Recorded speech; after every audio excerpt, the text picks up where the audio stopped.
청와대에서 이렇게 많이 참석을 해줘서 대단히 고맙습니다. 네.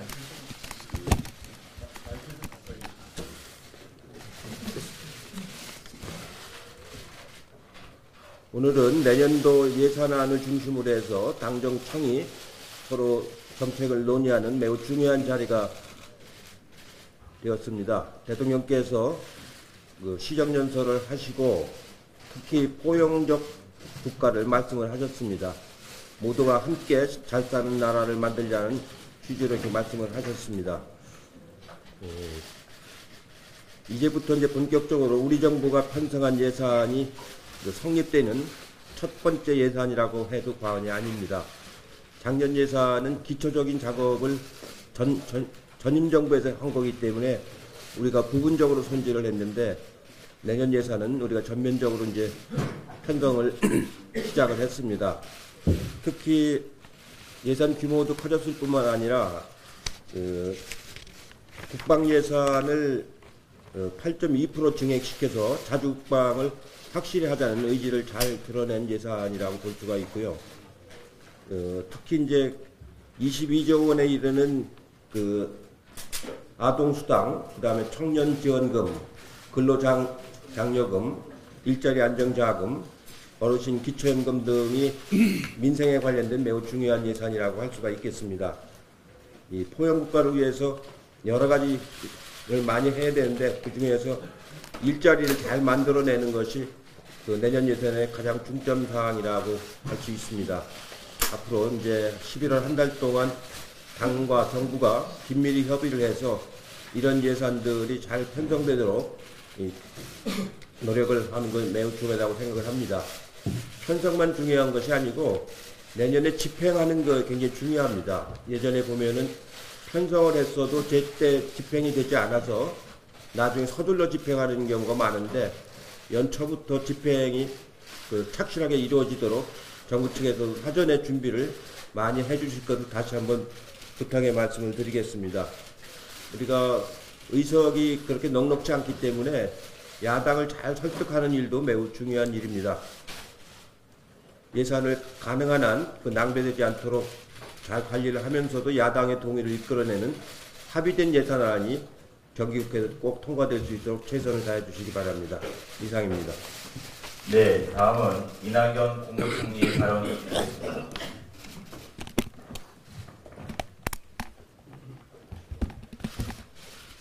예, 정기국회 국정감사가 끝났습니다. 국정감사에서 지적된 문제는 시정하고 제기됐던 합리적 제안은 수용하겠습니다. 정부가 다짐한 일은 최대한 신속히 추진하겠습니다. 이제 예산 심의와 입법의 국면이 됐습니다. 정정성 협력이 더 긴밀해져야겠습니다. 그렇게 되도록 정부가 꼼꼼하게 노력하겠습니다. 대통령께서 시정연설을 통해 거듭 강조하신 포용국가의 가치가 각 분야에 구현되도록 국정을 세밀하게 추진하겠습니다. 제가 고용위기 지역과 산업위기 대응 특별지역을 다니면서 많은 경제인들을 만나 말씀을 들었습니다. 그 가운데 당정이 함께 상의했으면 싶은 몇 가지의 제안을 드리고 싶습니다. 첫째는 산업위기 대응 특별지역 등의 투자세액 공제율을 좀 더 높이는 방안은 없을지 함께 논의했으면 합니다. 관련 세법 개정안이 이미 국회에 제출되어 있지만 그 정도로는 투자를 유인하기 어렵다고 생각이 듭니다. 둘째는 고용위기 지역의 일자리 창출 사업에 대해서는 국비와 지방비의 매칭에서 지방비 부담률을 낮추는 방안은 없는지 함께 생각해 봤으면 좋겠습니다. 지방비 부담이 어려워서 사업 추진을 지체하는 경우가 지방에 적지 않습니다. 셋째는 산업 현장에 큰 영향을 주는 일부 정책과 관련된 불확실성을 빨리 제거 또는 완화해드려야 한다는 생각을 합니다. 특히 노동시간 단축의 계도 기간이 연말로 끝나게 되어 있기 때문에 그 안에 정부 여당의 방침을 산업 현장에 내놓아야 합니다. 투자 등 경영 계획을 세우려면 산업 현장의 불확실성을 확실히 제거해 드려야 합니다. 노사정 대화도 빨리 가동되기를 바랍니다. 이번에 정부가 시행한 맞춤형 일자리를 놓고 정치권과 일부 언론은 비판하지만 현장에서는 수요가 굉장히 높다는 것을 확인했습니다. 엊그제 금요일에 저는 자동차, 조선, 석유화학 등 주력 산업들이 어려운 울산에 다녀왔습니다. 울산에서도 고통이 가장 심한 곳은 동구입니다. 울산 동구는 이번에 500개의 맞춤형 일자리를 내놓았는데 사흘 만에 400개가 나갔다고 구청장님이 말씀하셨습니다. 중앙에서 벌어지는 이론적 공방과는 별도로 현장에서 필요한 사업은 해야 한다는 사실을 저는 울산 동구에서 확인했습니다. 앞으로도 현장에 필요한 일은 신속 과감하게 진행하겠습니다. 정치권과 일부 언론도 현장의 고통을 완화해드리는 일에는 협력해 주셔야 한다고 생각합니다. 이상입니다. 네, 다음은 홍영표 원내대표의 발언이 있겠습니다. 네. 오랜만에 고위당정청 회의를 다시 갖게 됐습니다. 국정감사가 끝나고 후반기 정기국회가 본격화됩니다.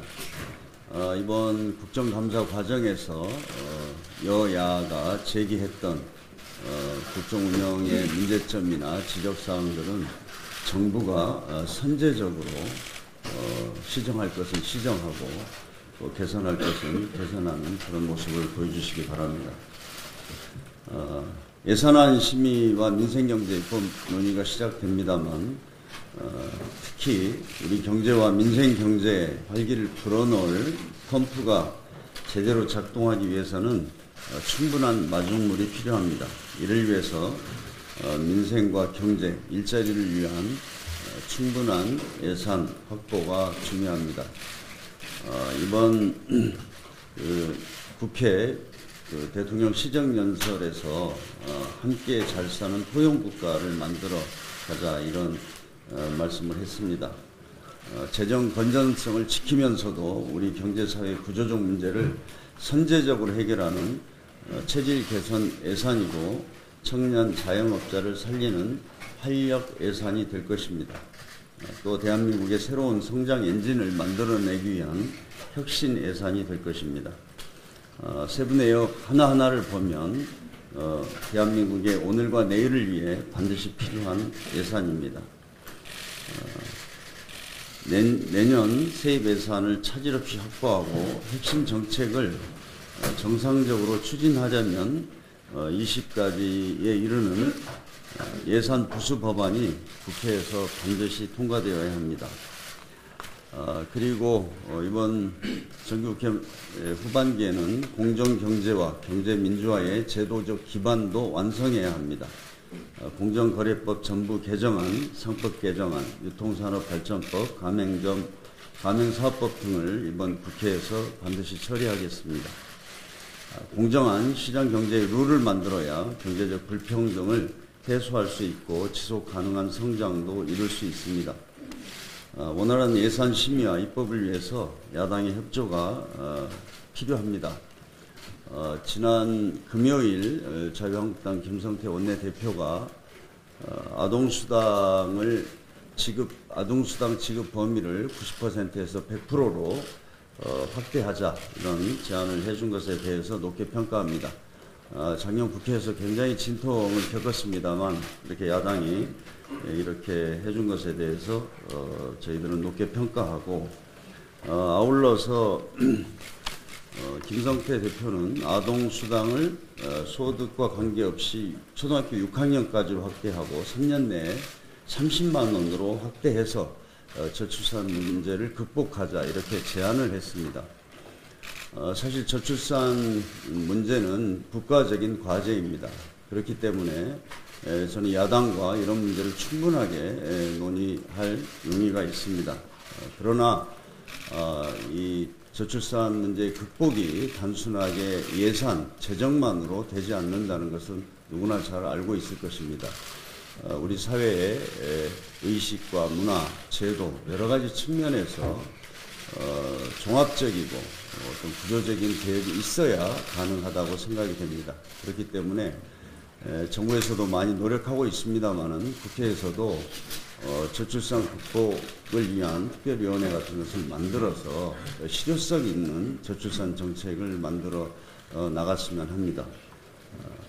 그래서 이 문제도 저희들이 함께 논의하겠습니다. 그래서 이번 예산 심사 과정에서도 저는 야당이 제기하는 합리적인 요구에 대해서 정부나 우리 당이 여당이 충분하게 수렴해서 반영하는 그런 예산 심사가 되도록 하겠습니다. 이상입니다. 네, 다음으로는 장하성 정책실장의 발언이 있도록 하겠습니다.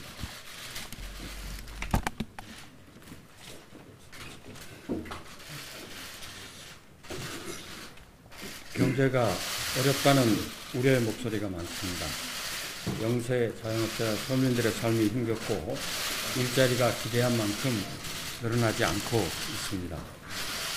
이로 인해 고통을 받는 분들도 많습니다. 국민들께 송구스럽다는 말씀을 먼저 드리겠습니다. 정부가 국회에 제출한 내년도 예산안과 법률안은 경제의 새로운 활력을 불어넣기 위한 사업들과 법안들로 채웠습니다. 내년도 정부 예산안은 지출 증가율이 9.7%입니다. 금융위기 때인 2009년 이후로 가장 높게 늘려 잡았습니다. 정부 지출 규모가 이렇게 늘려 잡은 것은 초과세수가 발생하는 안정적인 재정 상황을 반영하고 어려움을 겪고 있는 서민, 자영업자, 중소기업에 대한 지원을 확대하여 국민소득 3만 불 시대에 걸맞는 국민들의 삶의 질을 높이고 경제의 새로운 활력을 불어넣기 위한 것입니다. 정부 지출 증가에 대해 경제의 어려움을 세금으로 메우려 하느냐는 비판이 있다는 것도 잘 알고 있습니다. 그러나 경제가 어렵다고 하면서 국민들께서 내주신 세금을 국민들께 되돌려 주는 것을 문제 삼는 것은 모순입니다. 모든 국민들이 내주신 세금을 어려움을 겪고 있는 국민들을 위해서 사용하는 것은 정부의 당연한 책무입니다. 대다수의 국민들께서도 동의하실 것이라 생각합니다. 우리나라는 OECD 국가 중에서 재정 건전성이 매우 좋은 나라입니다. 그럼에도 불구하고 GDP 대비 정부 지출 비중은 최하위권입니다. 우리나라는 정부가 재정으로 경제를 활성화시키는 역할을 매우 소극적으로 수행하는 나라입니다. 경제가 어렵다면 정부가 적극적인 재정 정책을 집행하는 것은 당연한 정책적인 선택일 것입니다. 사실 최근 3년간 매년 20조 원이 넘는 초과세수가 발생했습니다. 당초 예상보다 더 많이 거쳤다는 의미도 있지만 실제 거친 세수에 비해 재정 지출을 너무 적게 집행했다는 것입니다. 결과적으로 긴축과도 같은 재정 운영 상황이 된 것입니다.